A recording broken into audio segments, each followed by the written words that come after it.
Boa tarde, pessoal. Vamos começar aqui a sessão dos painéis da tarde, tá? A gente vai assumir um compromisso aqui de cumprir os horários, né? De manhã a turma seguiu direitinho os horários. Tem um reloginho ali também para a gente não ultrapassar o tempo. E antes de começar, queria agradecer ao Frederico, tá? Então a gente teve a Tâmila, né? Participaria aqui do time com a gente. Ela teve um problema de saúde ontem, né? Esperamos que ela tenha uma pronta recuperação, que esteja tudo bem com ela. E o Frederico vai nos apoiar. A outra pessoa que está chegando é a Vanessa. A Vanessa trabalha no mercado Bitcoin. Daqui a pouquinho ela está aqui, ela vai se juntar ao grupo aqui e a gente vai fazendo o debate. Tá? Enquanto isso, a gente vai começar. Eu vou começar aqui com o Bruno. Tá, Bruno? Queria que você contasse um pouquinho para a gente, né? A gente já se falou um pouco hoje aqui ao longo do dia deste mercado. O próprio Gerson fez alguns comentários na apresentação dele. Então, é um business que cresceu muito nos últimos anos, inquestionável, né?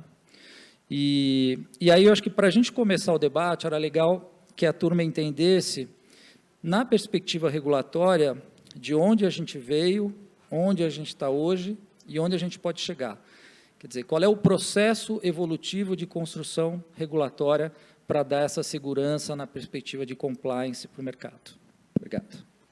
Boa tarde a todos. Primeiro, um agradecimento aqui para a Kelly da Abracan, que me convidou para o painel e poder dividir aqui com essas pessoas muito especiais. Agradecimento aqui a todos pela presença. E também ao Banco Central, né, que está sempre presente nos eventos e contribuiu muito para esse mercado de câmbio, né. Acho que o que vale a gente mencionar um pouco sobre ativos digitais, né, é que o Brasil, comparado com outras jurisdições, eu acho que ele foi bastante inteligente, né. Quando começam a surgir os primeiros casos de Bitcoin e outros criptoativos, a postura do governo foi: vamos entender isso melhor do que agir. Só que isso não quer dizer que você não tem regra, né? Então, se você compra e vende um ativo, o fato de ser digital ele não muda, ele continua sendo um ativo, você tem o próprio Código Civil, relações contratuais, e você tem duas regras que existem independente da regulamentação. Uma delas, natureza cambial, você não pode usar um ativo como se fosse um underlying asset, como um ativo ponte para você mandar dinheiro para fora ou receber dinheiro de fora sem fechar uma operação de câmbio. Isso já, os mais antigos, né, o famoso Blue Chip Swap, né, que existia durante muito tempo aqui no Brasil, se tentou e depois o Banco Central se manifestou e vários processos administrativos. Quando você usa um ativo virtual para ser ponte para troca de moedas, cujo objetivo é trocar moedas, você, de fato, infringe uma regra cambial, é uma operação ilegítima de câmbio e estaria sujeita a processo sancionador. E a lógica é por que isso? Porque quando você usa uma entidade autorizada a operar em câmbio, você passa pelo gatekeeper, aquela entidade que vai olhar a origem da operação, as partes envolvidas, a legalidade, eventuais pagamentos de impostos. Quando você tira tudo isso e você faz através de um intermediário ou de um ativo ponte sem o intermediário, você traz riscos de lavagem e outros riscos. Então, essa regra sempre existiu, né? E, de fato, o mercado começou a operar e eles encontrou essa primeira barreira. Uma segunda grande regra que sempre existiu é: você não pode oferecer um ativo digital se ele for um valor mobiliário, porque daí você tem regras da CVM, existe uma preocupação da proteção da poupança popular. É por isso que existem regras de oferta pública, de qualificação de quem pode comprar aquele papel. Então, de fato, se esse ativo digital ele se transforma ou ele representa ou pode ser um valor mobiliário, ele necessariamente passa por uma regulamentação da CVM. Então, não é que não existiam regras. De fato, esse assunto sempre, essas limitações nesse campo onde você poderia operar. E durante esses anos, de fato, as atividades com ativos digitais foram crescendo, você começa a ter movimentos, a gente coincidiu um pouco com a reforma cambial, então você teve bastante discussões via Febraban com o Banco Central sobre isso, surge a permissão via modelo EFX, né, de você colocar nas operações de câmbio, além de comprar bens ou serviços, existe agora um código específico de ativos virtuais. E por quê? Porque, afinal de contas, o ativo virtual ele é um bem. Tanto que se você compra ele hoje e vende amanhã, você paga ganho de capital. Portanto, é um bem, estaria dentro do conceito de EFX, portanto, você pode fazer isso. Só que, considerando os escândalos envolvidos, os problemas internacionais, o fato da falta de clareza, às vezes, de algumas operações, e até dos escândalos envolvendo pessoas que acreditaram no grande sonho do rendimento, deixaram o dinheiro com alguém que e desapareceu esse dinheiro, né, ou as pirâmides, começou a criar uma pressão, né, de que, de fato, deveria haver uma regulamentação. E foi passado, né, no ano passado, uma lei específica, bem genérica, principiológica, então, em que ela estabelece o tratamento que vai ser dado para as empresas que fazem a intermediação de ativos digitais. Então, de novo, ninguém está querendo regulamentar o ativo digital, até porque os ativos digitais mudam, né, as tecnologias mudam, não faz sentido. Então, a opção foi, vamos regulamentar quem, de fato, lida, quem faz essa intermediação desses ativos digitais. E existe um espaço na própria lei que vai ter um órgão regulador que vai estabelecer as regras. Se vocês olharem um paralelo, vocês podem olhar para o mundo dos meios de pagamento. Quando foram regulamentados os emissores de cartão, os emissores de wallet, os credenciadores e agora os iniciadores, né, tudo começou através de uma lei, que é 12.865, né, e que depois transfere para um regulador, que foi o Banco Central, a regulamentação dessas regras dentro dos princípios da lei. Essa lei é exatamente a mesma coisa, ela dá os grandes princípios e passa a regulamentação, que a gente chama de infralegal, estabelecer essas condições dentro dos parâmetros da lei. Então, o que tem hoje é esta lei, que falta regulamentação, dizem que o Banco Central será o regulador, não sei se o Ricardo aguenta mais entidade para regular, mas, em fato, acho que o que se ouve no mercado é que seria o Banco Central que vai ser o regulador. Quero chutar aqui que seria algo parecido com as instituições de pagamento, capital mínimo, identificação do controlador, eventual responsabilidade limitada por ser uma entidade regulada, né, agora pelo Banco Central, regras de PL, enfim. E se discutiu muito sobre patrimônio segregado. Então, quando surgiu a lei, essa lei, inclusive, atrasou por causa disso, né?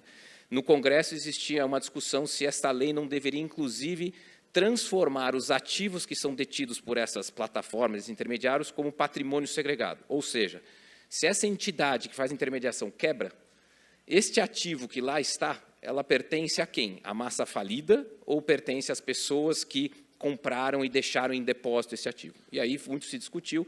Resultado final, no Congresso, por vários motivos, acabou não entrando essa parte. Então, ela é uma lei genérica que vai deixar o órgão regulador regulamentar e não entrou essa questão do patrimônio segregado. E aí, muitas discussões, recentes escândalos. Oxa, se você tivesse um patrimônio segregado, essa empresa quebrando não teria afetado. E aí, a gente entra nessa discussão. Mas acho que a mensagem aqui é que me parece que é uma regulamentação inteligente, que ela é necessária, até porque vários bancos que gostariam de operar não conseguem, porque essa contraparte ela não segue padrões de lavagem, não segue regulamentações, então existe uma certa insegurança para um membro que está dentro de um sistema regulado interoperar, né? E, por outro lado, acho que a própria indústria, né, e acho que a Vanessa, que é uma grande defensora da regulamentação, né, porque ela mesmo não ser regulada, ela diz, puxa, a regulamentação me ajuda, porque eu consigo ser tratada e ser respeitada e aceita no mercado financeiro para poder transacionar. Então, acho que, no final do dia, é uma lei bastante própria para esse assunto, né? Acho que veio num tempo correto, e ela tem lá algumas inclusões, inclusive sobre a parte de a criminalização de algumas atividades, né? Então, ela passa a prever no nosso Código Penal eventuais esquemas de pirâmide com punições, porque nós não tínhamos uma regra expressa para a pirâmide, agora passa a ter com punições. Então, em linhas gerais, acho que essa mudança que a gente teve era não havia uma regulamentação específica, apesar de ser um ato que segue regras, para ter uma lei genérica principiológica, e agora a gente aguarda a regulamentação desse setor, como é que vai ser, como é que os players vão ser regulamentados, e, obviamente, acho que a grande preocupação é lavagem, né, que é a coisa mais importante nesse mercado, e, honestamente, muito em linha até com o próprio presidente do Banco Central, que começa a falar em decentralized financing, que você vai trazer recursos para financiar e vai ter competição. Obviamente, tudo é lindo, desde que eu saiba a origem dos recursos, senão não adianta a gente montar uma estrutura em que você não sabe a origem dos recursos, não tem como fazer. Então, acho que me parece que é algo necessário, mas, olhando outras jurisdições, me pareceu uma regulamentação inteligente, um pouco que não pretende prejudicar o mercado e sim criar oportunidades. Então, acho que, em linhas gerais, é um pouco isso. Obrigado, Bruno. E aí, Bruno, você comentou, você lembrou de uma coisa aqui, que é essa questão de como era a leitura, né, do regulador, do Banco Central, desde o início, né? E eu me lembro bem também dessas discussões com o Ricardo, com a equipe, né, do DEREG, e era muito como você disse, né, havia uma preocupação muito grande de não tratar isso como moeda, então é distanciar absolutamente a questão de tratamento disso como uma moeda e tratar como um ativo, né?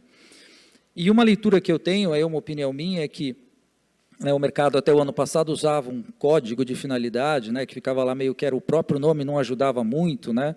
Então era pouco intuitivo. E agora, com a criação das recentes finalidades, como você mencionou, né, você mencionou no caso do FX, mas você tem inclusive fora do FX, né, você tem também uma finalidade criada. E a minha impressão é que isso vai dar um volume e uma estatística muito grande, né? Então, acho que isso vai mostrar, não só para o regulador, mas vai mostrar para a sociedade, para os players, para eventuais agentes reguladores, qual que é o tamanho desse negócio, porque vai estar na estatística, vai ser uma conta muito simples de você fazer, e eu acho que isso, de certa forma, vai mostrar um pouco a importância do mercado e a necessidade de você fazer essa regulação, né? Quando você fala sobre o exemplo brasileiro, Bruno, queria te aproveitar aqui também, acho que aqui, né, pode ser um pouco jogo entre você aqui e o Frederico, né? Queria que se você contasse um pouco o que você conhece do mercado lá de fora, quando os seus clientes, por exemplo, procuram o escritório Pinheiro Neto, o que eles trazem como percepção do que tem aqui no Brasil, vis-à-vis o que eles têm lá fora. Conta um pouquinho para a gente disso. Acho que a primeira percepção é a necessidade de câmbio é uma novidade para eles, porque nós não temos ainda, né, uma moeda 100% conversível, um dia nós vamos conseguir. Então, de fato, a necessidade de você fechar uma operação de câmbio para você comprar um cripto para vender e tudo, é algo que para eles não é comum, porque eles vêm de jurisdições e que você simplesmente entrega a moeda e tudo. Então, essa perna sempre é um attrition, vamos dizer, né? Mas, por outro lado, o que a gente ouve deles é o interesse dos brasileiros e a facilidade que o brasileiro tem de fazer um download do aplicativo e fazer uma transação, ele é muito acima da média de outros países. Isso algo que a gente ouve. Então, a gente fez alguns exemplos, você pode pegar casos concretos, né? Nubank, PagSeguro, em que você consegue comprar da sua conta de pagamento, sua carteira digital, você compra em alguns segundos, né, o cripto, ou o modelo da Crypto.com, que tem um cartão pré-pago Visa, que você tem recursos em reais, e você tem cripto. E você vai no estabelecimento, você não tem saldo em reais, e você paga com cripto. Na verdade, o cripto é convertido em reais, e o estabelecimento comercial recebe reais, mas a sensação é que estou pagando com cripto.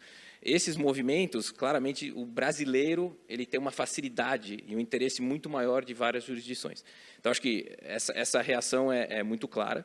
Existe sempre o problema tributário, que você criar uma presença no Brasil para fazer essa operação, nós não somos competitivos, então essa é uma realidade. Então, vários modelos que eles poderiam se estabelecer aqui, a nossa tributação afasta, então se criam modelos em que você sempre compra e transaciona fora, porque o incentivo doméstico não existe. Então, esse é um fato da nossa realidade tributária, que eventualmente ela afasta um pouco, né, a presença de alguns players e faz com que tudo seja fora. Então, acho que é alguma coisa que deveria ser repensada aqui pelo governo para incentivar justamente a entrada e permanência desses players no Brasil, né?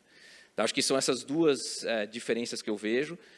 Nos Estados Unidos agora, particularmente, conversando com as empresas americanas, existe uma politização muito grande com criptoativos, né? Então, aparentemente, tem um mandato especificamente da SEC contra várias stablecoins, vários questionamentos.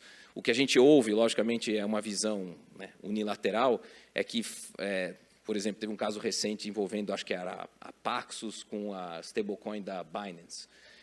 E o argumento fala, puxa, assim, fizeram um processo já sem nem ter conversado, ter entendido o processo. Então, parece que existe um certo marketing contra um movimento da indústria contra essa tecnologia, então, certa reclamação, e isso faz com que, puxa, então a gente prefere ir no Brasil, que é muito mais friendly.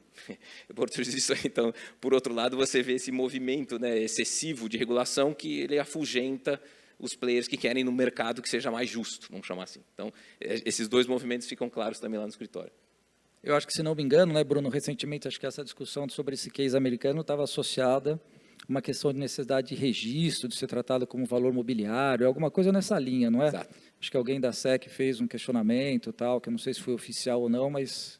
Foi oficial, na verdade, no caso lá da stablecoin e outros modelos, eles entendem que por a característica como esse ativo se valoriza, ela cai dentro do Howey Test, que é o teste que classifica como um valor mobiliário. Não digo, inclusive, a CVM ela pensa parecido, a CVM segue o Howey Test também, mas acho que a CVM me parece bem mais razoável para falar, nem tudo é um valor mobiliário e alguns ativos digitais, de fato, serão valores mobiliários. Acho que tem alguma coisa aqui no caminho, até em conversas com a CVM, existe uma grande preocupação dos players, né? Vou lançar um novo produto. Isso é valor ou não é valor mobiliário? E a norma de valores mobiliários, né, a lei, ela é genérica de propósito. Ela foi feita para ser genérica, por quê? Porque ela busca proteger a poupança popular. Ou seja, se esse é um valor mobiliário, você não deveria fazer uma oferta indiscriminada, você tem regras. Puxa, mas isso traz insegurança para eu lançar um produto. É verdade. E aí, discutindo com a CVM, fala, puxa, será que não tem um fast track para a gente mostrar o produto na CVM e falar, ok, isso nessas características não seria essa? Não. Então, existe até uma discussão de trazer mais segurança de algo que realmente é subjetivo. E tem que ser, porque senão as tecnologias mudam e eu posso estar expondo, né, a poupança popular a um risco desnecessário. Né? Legal. Obrigado, Bruno. Federico, eu vou te passar a palavra. Bem-vinda, Vanessa. Obrigado pela presença aqui, pela prontidão na resposta. Estava conversando aqui com meu amigo Jordan, agradeço muito a resposta rápida de vocês para participar do time aqui, tá bom? Muito obrigado. Federico, vamos lá. A gente está falando um pouco dessa questão do mercado global, como que os players lá fora atuam. Queria que você contasse um pouquinho para nós, e você conhece muito, né, do trabalho de PLD, conhece acho que melhor do que ninguém aqui a regulação, 3978, essa coisa toda. Queria que você contasse, na experiência da EY, como é que vocês atuam lá fora, como que esses mercados trabalham, qual é o tipo de trabalho de fiscalização, de auditoria que vocês fazem com players lá fora. Conta um pouco para a gente, na perspectiva da auditoria, o que vocês veem lá fora. Tá. Bom, vamos lá. Primeiro, desculpem, né, o Paulo falou, a Tâmila teve um problema, estou aqui, vou tentar substituí-la. Não tenho a profundidade no tema como ela, mas vinha já trabalhando há bastante tempo, principalmente na perspectiva de prevenção à lavagem de dinheiro, então já vinha atuando com ela nas discussões do tema de ativos digitais. Nós temos, tanto aqui no Brasil como lá fora, alguns clientes da nossa parte de auditoria de demonstrações financeiras que oferecem os serviços de ativos digitais. Então, na perspectiva da auditoria, algumas preocupações, né, que nós temos. Primeiro, com relação a como é feito o tratamento contábil desses ativos, né, como é que é o registro. Né? Isso vai ser feito também considerando o US GAAP, isso vai ser feito de acordo com os padrões de IFRS. Então, esse é um tema super crítico. E a própria classificação contábil, ela traz impactos do ponto de vista tributário. Então, quer dizer, acho que talvez, se a gente olha principalmente Estados Unidos, ali já tem melhor definido, mas aqui ainda é uma preocupação, porque dependendo de qual for a classificação que for dado, eu tenho que, até quando as equipes do nosso time de tax está olhando e apoiando na auditoria das demonstrações, tem que entender se o tratamento tributário foi feito corretamente. Então, quer dizer, se isso é um ativo intangível, vai ter incidência de PIS/COFINS. Se isso é um ativo financeiro, também pode ter incidência de PIS e COFINS. Se for considerado quer dizer, um título de valor mobiliário, vai ter outro tipo de incidência. Então, isso é uma preocupação também. Existe aí esse ponto como talvez ainda de insegurança do ponto de vista regulatório, por não ter clara essa definição. Mas também, quer dizer, a gente vê que isso é uma questão global. Né? Em várias jurisdições não tem um consenso do tratamento tributário que tem que ser dado. Então, esse é um desafio também, mais do ponto de vista até global. Mas esses são alguns aspectos que a gente olha. Toda a parte quando a gente fala de segurança, né, aí entram, né, quer dizer, todos os trabalhos de auditoria de demonstrações financeiras, a gente tem que também olhar do ponto de vista de sistemas, qual que é a confiança que existe nos controles de sistemas, porque isso impacta eventualmente pode impactar em alterações dos números que impactam nas demonstrações financeiras. Então, quer dizer, a gente fazer nos trabalhos que a gente faz lá fora e aqui também, a gente faz muitos testes para ver a integridade das informações, dos ativos que estão lá registrados. A gente tem que olhar muito a segurança das plataformas, as questões das chaves de acesso, seja cold wallet, seja hot wallet, né? No caso da criptografia das hot wallets, qual que é a cerimônia que é feita para a criação da chave criptográfica, né? Então, tem todo um processo, né? Vamos imaginar que a gente está falando de ativos digitais, mas por trás o principal é a tecnologia. Então, mesmo na auditoria das demonstrações financeiras, um ponto importante é a questão da segurança das plataformas. Isso é muito considerado. Como é feito, eventualmente, reconhecimento de receita, como é feita a provisão para os casos de fraudes, né? A gente tem visto aí uma série de eventos, juntando até talvez um pouco com o que o Bruno comentou, né? Como é que isso vai ser visto? É a massa falida ou é dos investidores? Né? Mas, quer dizer, tem que ter um provisionamento para potenciais eventos de fraude. E a gente também tem um olhar muito cauteloso no que, né, apesar da gente estar falando aqui que é a auditoria das demonstrações financeiras, mas em alguns trabalhos a gente já está entrando e olhando o que a gente chama do KYT, conheça a sua transação. Isso é importante também. Então, existem algumas ferramentas de mercado, né, muito boas que já fazem isso, mas a UI veio desenvolvendo internamente, quando começou a fazer esses trabalhos, desenvolvendo algumas ferramentas, algumas soluções para fazer também todo esse rastreamento da transação, para entender qual que é a origem e o destino da transação. Então, esses são aspectos bem críticos que a gente tem focado. E a gente já começa a ter os times, que daí são os times que estão comigo hoje no Brasil, mas temos os mesmos times lá fora, que começam a ser envolvidos para olharem também do ponto de vista de prevenção a crimes financeiros. Seja por conta de fraudes e esquemas que podem existir dentro usando esses provedores de serviços de ativos digitais, seja do ponto de vista de prevenção à lavagem de dinheiro. E aí, dentro de prevenção à lavagem de dinheiro, quando a gente olha muito do que o GAFI fala e tudo mais, assim, o GAFI tem o paper, tem os standards, então eles colocam muito o lado positivo dos ativos digitais, né, que traz aí maior velocidade, maior agilidade, eventualmente acesso a quem não tem hoje acesso a serviços e produtos do sistema financeiro tradicional, mas coloca, por outro lado, todas as ameaças que possam existir. Então, desde a criação de esquemas, né, eventuais fraudes, e até o uso pelos criminosos para financiamento do terrorismo. Então, vem junto, né, quer dizer, o GAFI vem acompanhando isso há muito tempo, já emitiu os estándares, e eles vão muito em linha até com o que discutimos aqui no painel do selo. As orientações é que os países fomentem que as exchanges, ou as VASPs, né, as Virtual Service Providers, adotem também, façam uma avaliação interna de riscos, conheçam quais são os riscos de lavagem de dinheiro e financiamento do terrorismo associado a essas operações, adotem uma abordagem baseada em riscos e tenham os mesmos procedimentos que tem uma instituição financeira tradicional, desde conhecer o seu cliente, monitoramento e comunicação de transações suspeitas. Então, isso é requerido, no mínimo tem que seguir esses mesmos estándares semelhantes das instituições financeiras.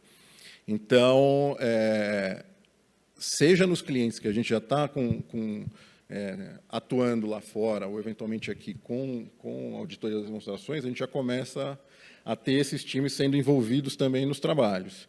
E clientes que, eventualmente, estão discutindo conosco, estudando, né? A gente tem muitos clientes que têm nos procurado para referenciados que vêm lá de fora, da UI lá de fora, para conhecer o mercado aqui. Né? Acho que muito pelo que o Bruno falou, potencial que se enxerga aqui no Brasil. Né? Se a gente olha, faz um paralelo com fintechs, por exemplo, o Brasil sempre está... Né, o número de fintechs que existe no Brasil, acho que é o maior do que outros países. Né? Então, aqui o Brasil realmente enxerga um grande potencial. Então, a gente é muito procurado por players que querem entrar no Brasil, querem ajuda para estudar e trazem muito forte também, né? Quer dizer, a preocupação em relação à regulamentação e preocupação com o que é o ambiente aqui em relação à prevenção da lavagem de dinheiro. Legal. Obrigado. Olha só, né? Acho que o Frederico tocou em temas bem importantes, né? A questão do fiscal, contábil, é curioso que é tudo a mesma coisa, né? Assim, all over the world você tem essas discussões. O Bruno até mencionou há pouco ali a questão do fiscal. Eu recentemente participei de algumas discussões aqui através de uma outra associação aqui também. Então é sempre um debate enorme e a minha leitura, né, Frederico, é que acho que ainda que já seja um business bastante grande, mas ainda tem muito a descobrir, né? Então tem muita coisa aqui que a turma está aprendendo a fazer isso aqui agora, tá?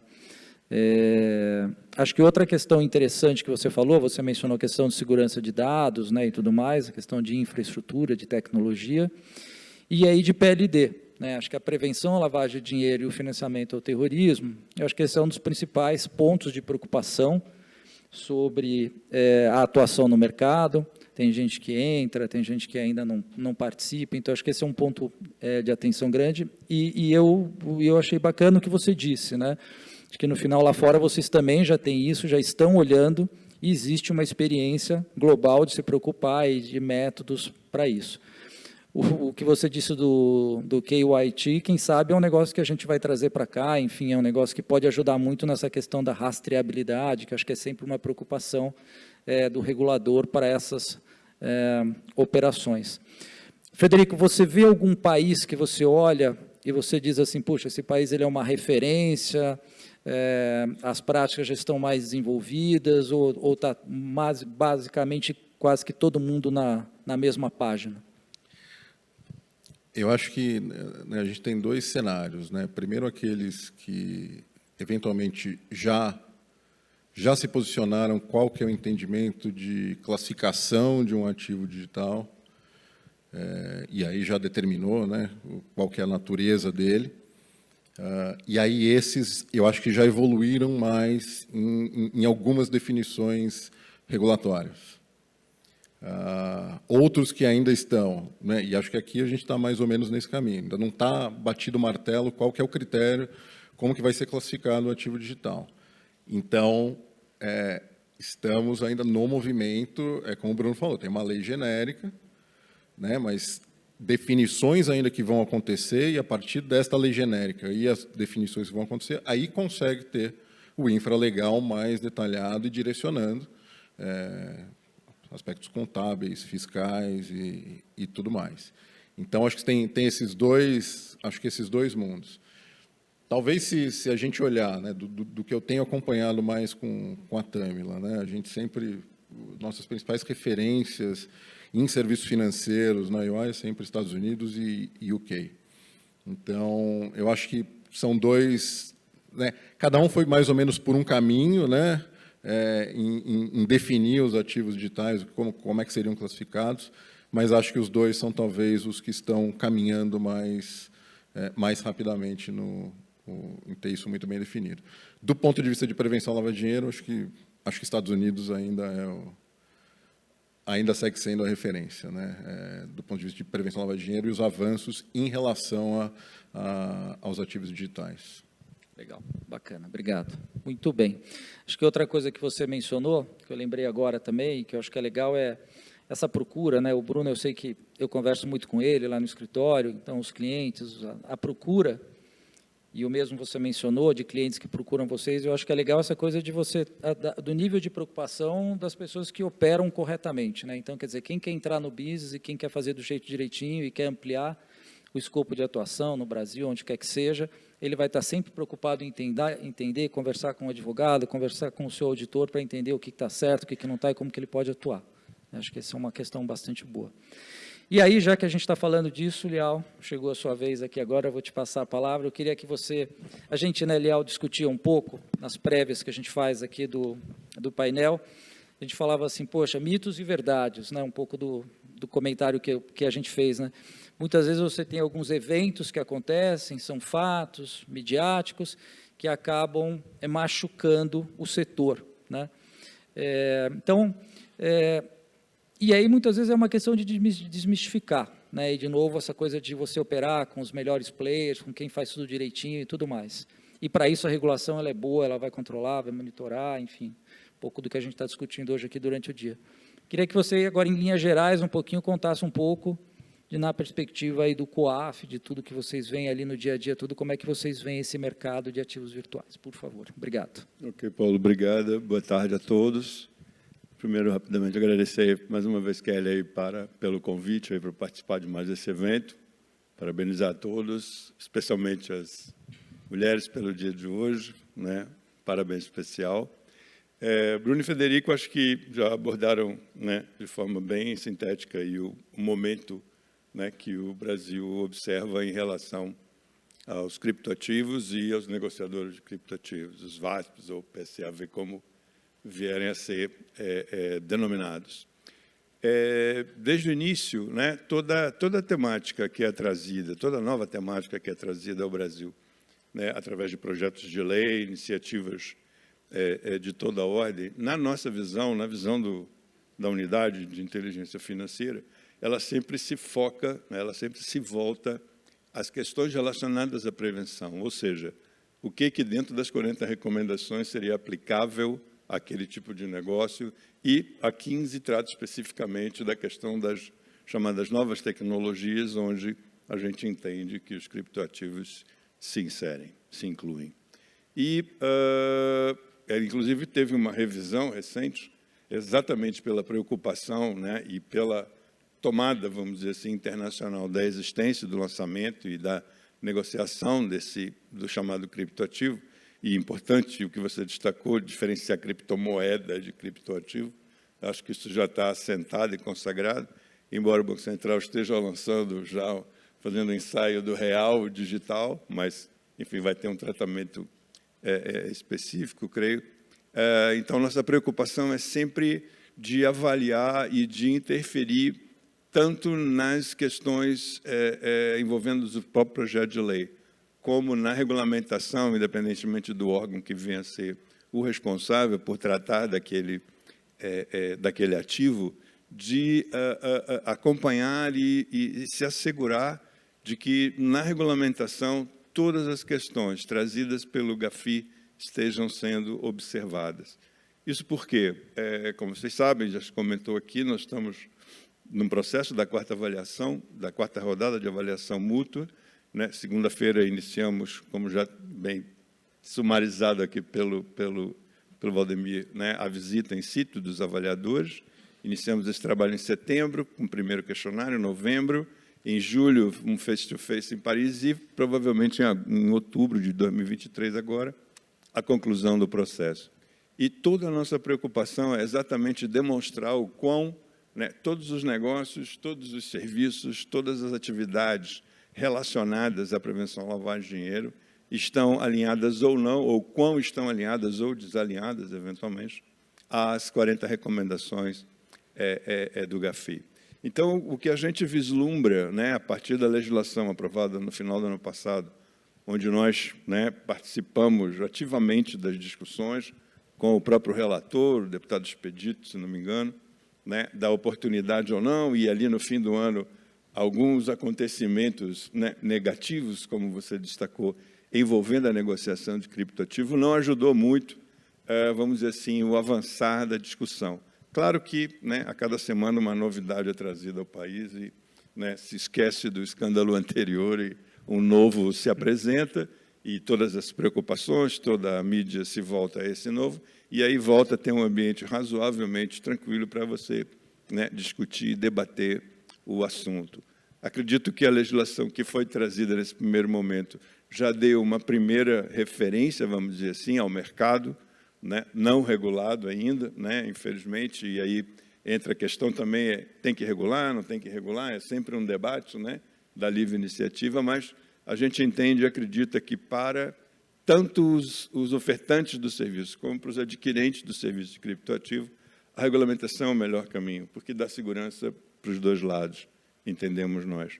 E, pela experiência já, né, de alguns anos de Banco Central e agora, né, alguns anos de COAF, a gente, né, antevê, vamos dizer assim, como o Frederico bem destaca, uma regulamentação de PLD muito em linha com a 3978, se não a própria 3978, talvez trazendo ali na 4001 algumas situações ou operações que mereçam ser tidas como suspeitas ou negociações em espécie, né, daquelas chamadas comunicações automáticas.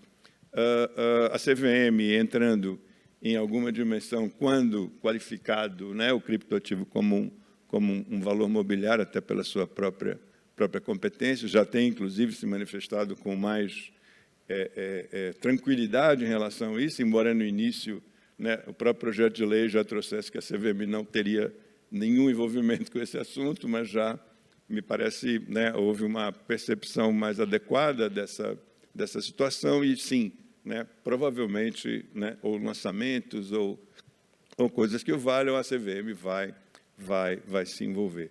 A nossa experiência, então, sinaliza, primeiro, uma regulamentação que vai trazer todo um processo autorizativo, que é uma das recomendações trazidas pelo GAFI, como o Frederico falou, evitar que gestores com ficha, vamos dizer assim, maculada de alguma forma, por alguma razão, principalmente no mercado financeiro, sejam impedidos de atuarem como gestores ou administradores, ou o que quer que seja, das carteiras dessas empresas, né? As instituições financeiras já autorizadas a funcionar já teriam, vamos dizer assim, uma vantagem em termos de operar os criptoativos, porque ela já tem uma autorização formal do Banco Central para atuar. Então, seria mais uma carteira, vamos dizer assim, a ser negociada, mas os que não, as corretoras ou exchanges, como se chamam, né, novas no mercado, certamente vão ter que submeter a um processo de autorização do Banco Central, que não é um processo simples, não é um processo rápido, mas é um processo que vai dar qualidade, vai dar segurança, não tenho dúvida, a todo o mercado no país. Nós tivemos, como comentamos rapidamente nas nossas prévias, né, uma experiência específica, através de conversas com algumas associações de classe representativa das exchanges, demonstrando uma boa intenção, um sentido de colaboração, vontade de ajudar, e fizemos como eu posso dizer, uma experiência a título precário de habilitar algumas exchanges no chamado SysCoaf. SysCoaf é o sistema onde a gente recebe todas as comunicações de operação suspeita e operações de espécie dos sujeitos obrigados. E o que é sujeito obrigado? Sujeito obrigado é aquele que está devidamente cadastrado no seu órgão regulador e só nessa condição, cadastrado no seu órgão regulador, ele pode ser habilitado no SysCoaf para realizar as chamadas comunicações de operações suspeita ou comunicações de operações em espécie. Fora dessa situação, estariam as exchanges. Então, em caráter precário, provisório e, a nível de teste, nós habilitamos algumas delas. Isso há uns 2 anos já. Okay? Houve uma iniciativa de algumas delas fazerem algumas comunicações, mas, como não havia uma regulamentação específica, como não haviam situações hipotéticas a serem observadas, a própria qualidade, e foi muito no intuitivo, né, a qualidade das comunicações não somou, vamos dizer assim, qualidade a muita coisa, né? Foi uma experiência, e a gente assim entendia, as próprias exchanges também, dessa forma, tinham entendimento, e continuamos assim, e poucas delas, né, efetivamente realizaram algumas comunicações.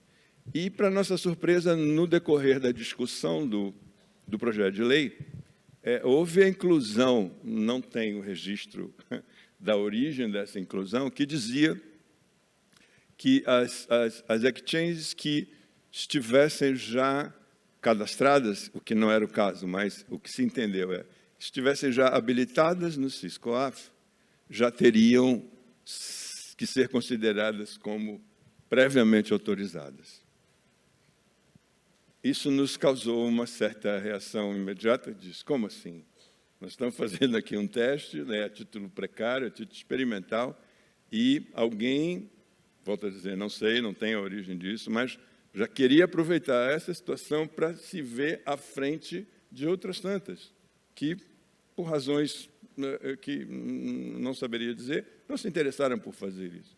Então, nós tivemos uma reunião interna e, rapidamente, baixamos esses registros, porque era título precário, era título provisório, era título experimental, e não poderíamos entender que, na discussão da lei, aquilo fosse já uma autorização prévia, superando, vamos dizer assim, todo um processo que ainda está por vir por parte da autoridade reguladora, que tudo sinaliza deva ser o Banco Central do Brasil, até porque a própria recomendação, né, estabelece que seja uma entidade supervisora do sistema financeiro. Então, né, é difícil imaginar que não venha a ser o Banco Central. Me parece até que o próprio projeto de lei e a lei aprovada não indicou o Banco Central por uma questão de impossibilidade de fazê-lo naquele momento, por uma questão de vício de iniciativa, coisas dessa ordem. Mas, assim, a nossa expectativa é que a regulamentação venha logo, né? Eu já até me pronunciei assim no Congresso da FEBRABAN no ano passado, eu falei, olha, nós temos que tratar isso aqui, não dá para continuar nessa incerteza, né, dos investidores, né, tendo informações, né, às vezes distorcidas, submetendo suas economias, tomando empréstimo para fazer, né, investimento nessa bolsa, e quando vê, no dia seguinte, o cidadão simplesmente desapareceu e ele não tem a quem reclamar, e não tem a quem ver o seu investimento de alguma forma garantido ou coisa que valha.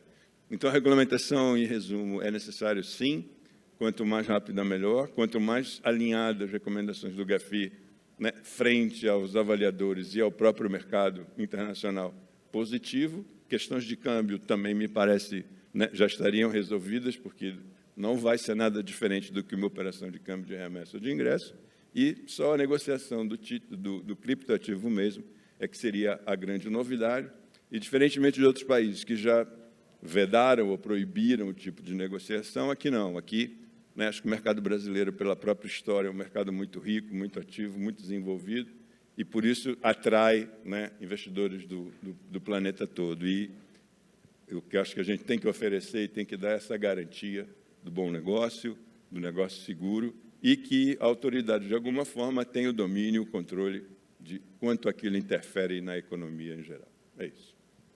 Muito obrigado. Bastante claro, Léo. Acho que uma dúvida aqui que ainda permanece, quer dizer, não é uma dúvida, né? Acho que o timing é esse, né? Como o Bruno, você, o Frederico comentaram, então existe todo um momento de transformação, de criação, a questão do projeto de lei e tudo mais. A minha pergunta para você, Léo, é, enquanto isso, né? Quer dizer, então, evidentemente, enquanto isso, o mercado está aí operando, a gente sabe que existem volumes grandes hoje de operações, eu estou me referindo aqui, acho que são duas linhas de negócios, né? Você tem o transacional, o cash-in e o cash-out, que está aí nos bancos, mas o câmbio, que é o principal, que é o tema aqui do nosso dia aqui, tá? Enquanto isso, a minha pergunta para você eu imagino que vocês seguem fazendo o trabalho recorrente, recebendo denúncias, enfim, como é que é o dia a dia de vocês no que diz respeito à atuação neste setor, enquanto não existe toda essa preparação e essa construção? O que a gente tem de informação, vamos dizer assim, a partir da comunicação das instituições autorizadas, vamos dizer assim, toda corretora tem uma conta num banco. Então, ela, na relação banco, ela é cliente. Vocês devem recordar até que houve um movimento, há uns 2 anos atrás, de uma série de bancos que resolveram encerrar relacionamento com algumas corretoras, dado, na avaliação de risco dessas instituições, né, o quão arriscado seria negociar com um cliente que tinha a criptoativo como seu negócio principal. Né, isso foi até uma discussão no CAD, me parece, não sei que fim levou, que se transitado em julgado isso, não sei se prevaleceram, né? Então, para você ver que qual a percepção do sistema bancário institucional em relação aos operadores de criptoativos. É o risco. Hoje é risco 100%, porque se você negocia um criptoativo de uma corretora vinculada a um grupo financeiro, uma instituição financeira, de alguma forma você tem alguma garantia de que a emissão, a negociação, o registro em blockchain, que talvez tenha sido a grande revolução aí desse lançamento, ele pode se sentir mais garantido quando negocia com uma corretora vinculada a uma instituição financeira ou uma própria instituição financeira. os que aplicam, vamos dizer assim, né, ou mantêm um relacionamento de investimento com empresas fora desse grupo, ou seja, empresas independentes, sem autorização, sem uma obrigação de regras de prevenção, sem um conheça seu cliente adequado, sem o registro das operações de maneira rastreável, sem a obrigação de comunicar operações suspeitas, para esses mercados vão correr aqueles que certamente preferem não ter essa identificação estabelecida. Ou seja, a tendência do dinheiro ilícito, em tese, correr para esses mercados é maior do que correr para o mercado formal. Acho que é uma percepção lógica e natural de qualquer mercado e não seria diferente nesse caso. Então, aos investidores, né, o risco permanece, né? Ou seja, investimento é sempre um risco, não vamos dizer que não há risco, mas a extensão do risco é maior na medida em que ele opere com alguém sem qualquer obrigação junto, né? A autoridade reguladora, ao supervisor, a própria legislação, né? Que já traz, né, algumas vedações ou criminalização, né, de algumas atividades que já eram até então previstas como tal, mas que essa lei traz e reforça, vamos dizer assim, né, a tipificação criminal de alguns negócios que, enfim, são nocivos pela própria natureza. Então, é o risco que está aí, e enquanto não houver, né, concluindo, essa aprovação de uma legislação que dê o procedimento de autorização, as regras de prevenção, e, inclusive, volto a dizer, com relação às operações de câmbio decorrentes de remessa e ingresso provenientes da negociação de criptoativo, é uma situação de risco como a gente está hoje, e como a gente já vem desde o início, né, da introdução desse criptoativo, ou criptomoeda, como chamavam, mas hoje já consagrado criptoativo no mercado brasileiro. Legal, muito obrigado, Léo. E aí, né, Léo, veja, né, isso é um pouco, não é novidade nenhuma isso, né, isso não é nem o primeiro, nem o segundo, e não é nem a primeira e nem a última vez que vai acontecer. O mercado, ele se movimenta, e aí a gente sabe hoje, né, eu disse aqui no começo do nosso painel, tem alguns players que operam mais, tem outros que operam menos. A gente fala muito, né, eu uso muito essa expressão agora, inclusive na casa onde eu estou, é o apetite de riscos, né? Então, eu acho que vai depender, você mencionou e falou muito sobre o investidor, mas acho que não é só o investidor ele é uma das contrapartes mais importantes do processo, mas você tem todos os agentes autorizados, tá certo? Então, quer dizer, todo mundo que está atuando nesse mercado de alguma forma, eu acho que ele tem que, enfim, estabelecer aí quais são as suas prioridades, quais são as suas regras de negócio, o que ele vai querer fazer, enquanto não há uma definição clara do regulador, e como você disse, né, Léo, e o mercado a gente sabe como funciona. Fatalmente, aquele que vai querer fazer a coisa talvez errada, ele vai procurar essa opção, que é a opção menos, que tem mais apetite a riscos. Fatalmente, essa é uma regra do negócio. Tá certo? Muito obrigado. Vanessa, tudo bem? Tudo bom? Boa Muito bem. tarde. Por fim, mas não menos importante, né, chegamos agora em você aqui. Boa tarde, obrigado pela presença. Muito bem, então a gente passou aqui por toda uma questão aqui, o Bruno começou, né, falou um pouquinho sobre a questão regulatória, deu um overview regulatório, aprovação da lei, passei para o Frederico, acho que daí você já pegou uma parte aqui no comentário, experiências globais, o que os clientes têm trazido de interesse, tanto para a UI, como para o próprio Pinheiro Neto ali com o Bruno, quais são os pontos de atenção, fiscal, contábil, segurança da informação, PLD, que acho que é um dos temas principais que a gente está discutindo hoje aqui. Daí o Léo complementou muito bem aqui com a forma como a gente está atuando, né, a forma como o COAF atua, e essa preocupação que existe hoje, que foi a última pergunta que eu fiz. E daí, acho que assim, eu tenho uma expressão, eu falo na Febraban para os meus amigos que a turma fala o setor produtivo, né? Você como representante do setor produtivo, e lá a gente brinca e fala, poxa, é ruim falar isso porque parece que os agentes financeiros não estão no setor produtivo, né?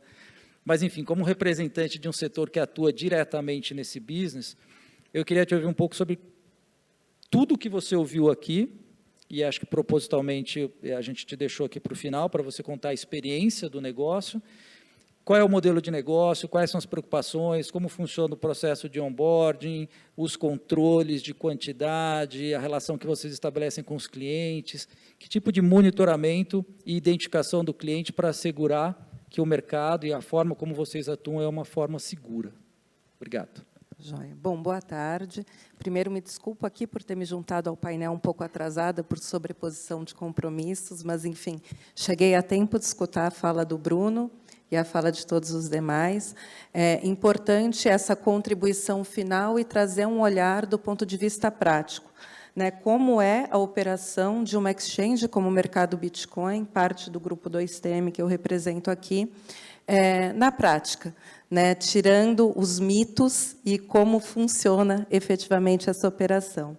Então, em termos de melhores práticas na operação de uma exchange de criptoativos, tem 3 pontos que são fundamentais para o mercado Bitcoin, para uma exchange que é pró-regulação e focada em melhores práticas de compliance de riscos. Primeiro ponto importante, primeira prática importante é a segregação de ativos. É o ponto que o Bruno bem colocou aqui, a gente já discutiu em alguns fóruns sobre esse tema, né, Bruno? É importante fazer a segregação de ativos da exchange e dos ativos dos seus clientes. Hoje, a gente não chama de segregação pelo simples fato de não ter uma norma legal que determine, mas é o mesmo efeito, é um controle individualizado desses ativos e não usar os ativos do cliente sem autorização, sem um expresso comando desse cliente para nenhuma finalidade que seja de interesse da exchange. Se isso estivesse incorporado na lei, ou se vier a ser incorporado, enfim, num futuro próximo, se já existisse, a gente teria evitado, por exemplo, esse problema que aconteceu com a FTX no final do ano passado, segunda maior corretora do mundo, que não conseguiu cumprir com a devolução dos ativos para os seus clientes numa corrida de retirada, porque boa parte da própria operação estava alavancada em ativos de clientes. Isso não acontece num ambiente de uma exchange que adota o princípio da segregação de ativos, faz esse controle individualizado e a separação em relação aos seus próprios ativos. O segundo ponto é conhecer e cumprir a legislação de um país onde a exchange decide ofertar proativamente os seus serviços para os clientes. Ainda que não existisse no Brasil uma lei focada exclusivamente nas prestadoras de serviços de ativos virtuais, existe todo um arcabouço legal que se aplica à operação de qualquer empresa. Então, por exemplo, a necessidade de observar LGPD, de ter um tratamento cuidadoso com dados pessoais, uma estrutura tecnológica e de informática que preserve esses dados, a necessidade de observar as disposições do Código de Defesa do Consumidor, porque existe uma relação de consumo em torno da utilização desses produtos. Então, isso precisa ser observado por quem decide atuar em um determinado país. No caso do Brasil, a gente tem o Marco Legal Cripto aprovado no final do ano passado, que entra em vigor em 20 de junho desse ano, mas a gente já tinha a Instrução Normativa 1888 da Receita Federal desde 2019. E também é um instrumento legal importante que deve ser observado para evitar evasão de divisas, evitar a sonegação fiscal. Então, se a exchange, ainda que ela não esteja no Brasil, mas ela usa de forma fixa uma estrutura no Brasil, ela já deveria se atentar ao cumprimento desse tipo de regulação. Então, segregação de ativos, cumprimento de legislação dos países onde há oferta dos serviços e, por fim, um ponto que foi bastante abordado aqui, a implementação de todos os QIs e a estruturação de um programa de compliance que seja compatível com o risco da sua atividade, com a prevenção desses riscos. Então, quando a gente fala da operação do mercado Bitcoin, por exemplo, existe um processo de QIC para o onboarding dos clientes na plataforma, que passa por consulta as mesmas listas restritivas, por exemplo, que as instituições financeiras e de pagamento consultam, passa pela identificação do país de origem, para que essa consulta às listas seja possível e seja tratada, identificação de quem é PEP e quem não é, que também tem um tratamento e um olhar diferenciado para as operações desses clientes. Quando a gente fala de analisar os empregados, analisar fornecedores e parceiros, também se analisa a integridade, então, se existem ações judiciais, se existe mídia negativa, qual é a exposição que eles representam para a atividade, a exemplo de um processo que acontece numa instituição de pagamento. Um segundo ponto bastante importante para a operação de criptoativos é o conheça as suas transações, e, nesse ponto, é um setor que tem, na minha visão, uma vantagem em relação ao sistema financeiro tradicional, porque todas as transações que são realizadas em blockchain, elas não são apagáveis, elas não são deletáveis. Então, ela permite o rastreamento constante dessa transação, porque, se existe uma fraude, um fato é que, em algum momento, ela vai tocar um sistema tradicional ou ela vai tocar um sistema identificado. E, nesse momento, é possível acompanhar todo o histórico e identificar quem fez parte de uma transação fraudulenta e, aí, buscar a punição. Então, existe uma estrutura também de monitoramento de transações. Um programa de compliance que abrange uma política de prevenção à lavagem de dinheiro, financiamento do terrorismo. Esse programa de compliance ele é estruturado por cada uma das empresas, né? Mas, no caso do mercado Bitcoin, ele tem 3 pilares em especial, 3 origens, né, em especial. A primeira delas é um manual de autorregulação da Bcrypto, que é a associação que representa as participantes desse segmento. Foi inspirado na 3978, então, em termos de práticas de PLD, ele já observa também a estrutura do sistema financeiro tradicional e traz as especificidades do ecossistema cripto, que permite, então, um monitoramento diferenciado de transações pelo uso das blockchains. Ele também usa de base as próprias recomendações do GAFI, em especial as notas da recomendação 15, e aí aqui é uma marca importante para fazer, razão pela qual foi tão celebrado pelas exchanges pró-regulação a aprovação do marco cripto, que ele atende 3 pontos da recomendação 15 que o Brasil não atendia até aí, ou atendia parcialmente, né, que é a questão de existir regras mais claras em relação à prevenção de lavagem de dinheiro para este mercado e uma fiscalização efetiva, a necessidade de ter licença ou registro para as empresas que estão operando naquele país, isso é importante. E aqui um parênteses, quando a gente fala pró-regulação, não é regulação dos ativos, não é regular a tecnologia, não é regular a inovação, mas regular quem presta esse serviço e quem deve ser responsável pelos produtos que coloca no mercado e pelas operações que realiza com seus clientes.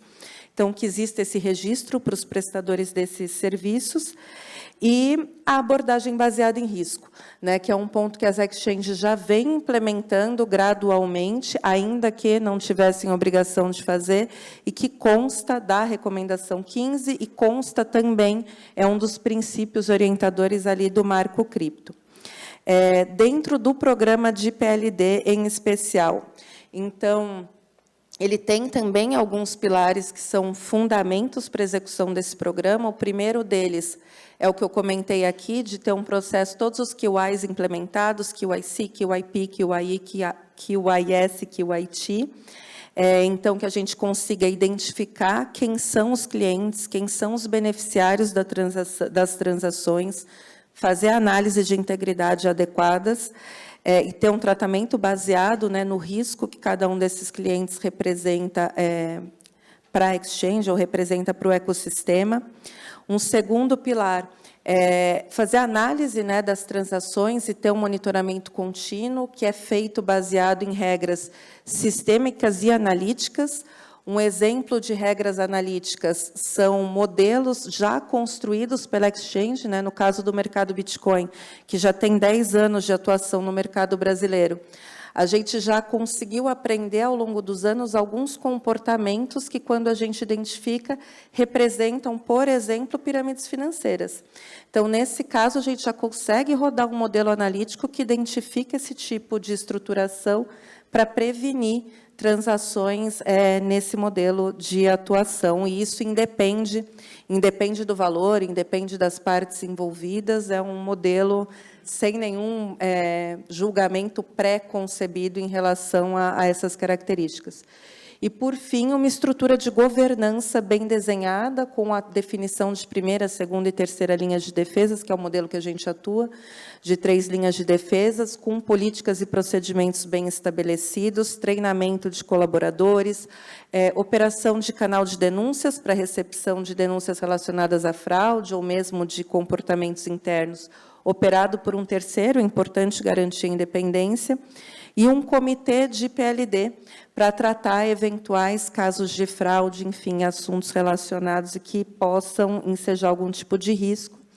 E tudo isso, boas práticas para que a gente possa garantir um ambiente de segurança para a operação desse consumidor investidor, né, com um foco também, que é muito importante neste mercado, como tudo que é disruptivo e é inovador, ele tem investimentos substanciais e, portanto, o que se espera é que seja um mercado sustentável, não um mercado de curto prazo. E ele só vai ser sustentável se a gente tiver práticas adequadas de compliance e de governança.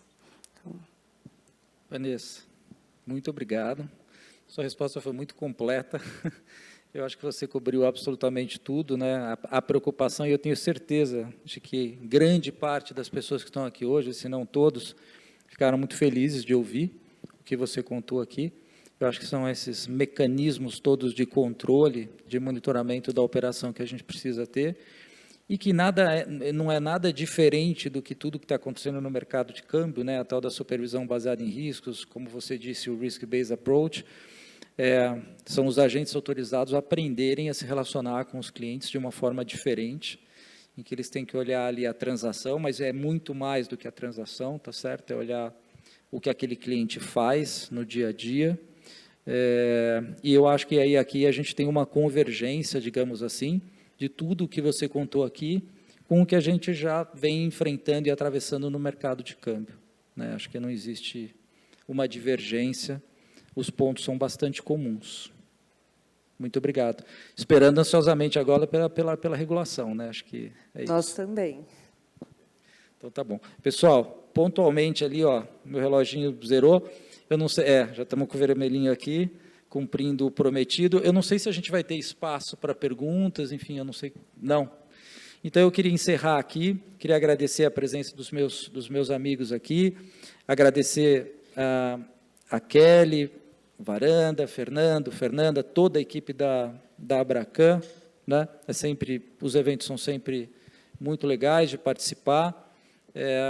Eu estou rindo aqui assim porque eu estou vendo que a gente vai cobrir aqui no período da tarde pelo menos 3 dos 5 pontos que o Gerson mencionou ali, que estão na pauta dos pontos de atenção, né, do trabalho que o Banco Central vai fazer, e que bom, né, que a gente está acertando pontualmente. A gente falou agora sobre, o Gerson está aqui, a gente falou aqui sobre ativos virtuais, a gente vai falar sobre jogos e apostas, a gente vai falar sobre o business de prestação de FX, né, das facilitadoras e por aí vai, e que tomara que os debates sejam bastante produtivos, e até o final do dia agradeço muito aí o time da Abracan. Muito obrigado.